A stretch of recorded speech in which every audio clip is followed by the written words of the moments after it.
The Flash has been a core part of DC Comics for decades, with Barry Allen standing as one of the most recognizable superheroes in pop culture.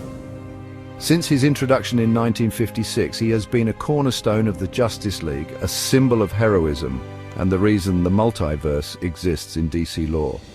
His ability to tap into the Speed Force, travel through time, and take on some of the most dangerous villains in the multiverse has made his stories some of the most iconic in comic history. When The Flash TV series premiered in 2014 as part of the Arrowverse, it kicked off with a strong start, bringing action, heart, and a solid understanding of what made the character beloved. For a while, it seemed like the show was doing justice to the Scarlet Speedster, delivering compelling story arcs, fun characters, and high-stakes battles with some of Barry's greatest foes. Welcome to the Snake Pit, where we're full of bile and venom. I'm your host, Snake Daemon, and today we're talking about The Flash, a show that went from one of the most exciting superhero adaptations on TV to yet another example of how long-running series inevitably buckle under the weight of their own nonsense. I finally finished the series, and honestly, I can't sum it up any better than meh. Let's start with the good, because The Flash didn't always deserve to be on the chopping block. The first 3 seasons were genuinely enjoyable. Maybe it was because they had strong writing, character arcs that actually mattered, and villains who posed real threats. Season 1 had Barry learning what it meant to be a hero while dealing with his greatest enemy, Eobard Thawne, a man who wanted nothing more than to ruin Barry's life from start to finish. The Reverse Flash reveal was one of the best villain twists in modern superhero TV. Season 2 followed it up with the sinister Zoom, a terrifying force who wasn't just faster than Barry, but downright brutal. And then there was Season 3, which gave us Savitar, a self-fulfilling time loop that played with the idea of Barry becoming his own worst enemy.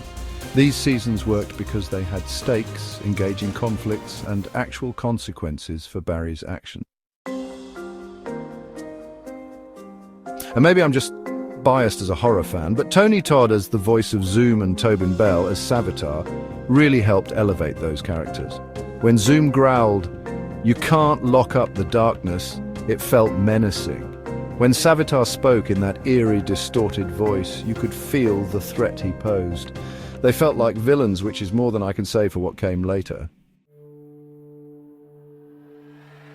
One of the things I did appreciate about The Flash 2014 was how it pulled from the Flash series from the 90s. Bringing back John Wesley Shipp as Barry's father, and later as his version of the Flash from Earth 90, was a nice touch. They even brought back Mark Hamill as the Trickster, reprising his role from the 90s show along with Prank. And don't get me wrong, I love Hamill hamming it up as a Joker-esque villain, but honestly, I think I preferred the 90s Flash series overall. Sure, it only lasted 1 season, but it had a charm to it, and the visuals, while very much of their time, had a gritty Batman the Animated Series style feel that worked for me. And unlike the CW version, it didn't have time to get bogged down with forced melodrama and filler episodes. Another highlight from both versions, Captain Cold, easily one of the best characters in the Arrowverse, thanks in large part to Wentworth Miller absolutely chewing the scenery in the best way possible. He was cool, calculated, and one of the few villains who wasn't just some power-hungry maniac. He had his own code, and that made him stand out. The dynamic between Cold and Barry was always fun to watch, and it's a shame they didn't do more with him in later seasons. But speaking of wasted potential, why didn't they bring in Nightshade from the 90s show?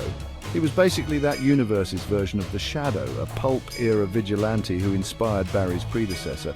That character could have added something fresh to the Arrowverse, especially given all the multiverse nonsense they were throwing in by the later seasons. Then things started to fall apart. Season 4 introduced the Thinker, a villain who was supposed to be a refreshing break from speedsters but just ended up being a convoluted mess. The writing went from clever to contrived, with Barry constantly making dumb decisions, characters being sidelined or written out for no reason, and the show introducing new speedsters every other week just to keep things moving. But that was only the beginning of the decline. By the time the later seasons rolled around, the show was limping to the finish line. They wasted potentially great storylines. Crisis on Infinite Earths should have been a huge event for The Flash, but it ended up being more about Arrow. They introduced characters that nobody cared about, like Iris getting her own newspaper team, anyone, and let's not forget the Speed Force itself, deciding to take human form and walk around like it was some kind of cosmic therapist. The writing also fell into the classic pit of modern television: unnecessary characters, forced drama, and the ever-present need to check those ideological boxes instead of just telling a good story. The focus shifted away from Barry and the core of what made The Flash work, turning the show into a soap opera with speedsters. And don't even get me started on Chester P. Runk, because if there was ever a character who overstayed his welcome, it was him. Now I get it, this was the longest running show in the Arrowverse, and it has its fans. But looking at it as a whole, it's a mess.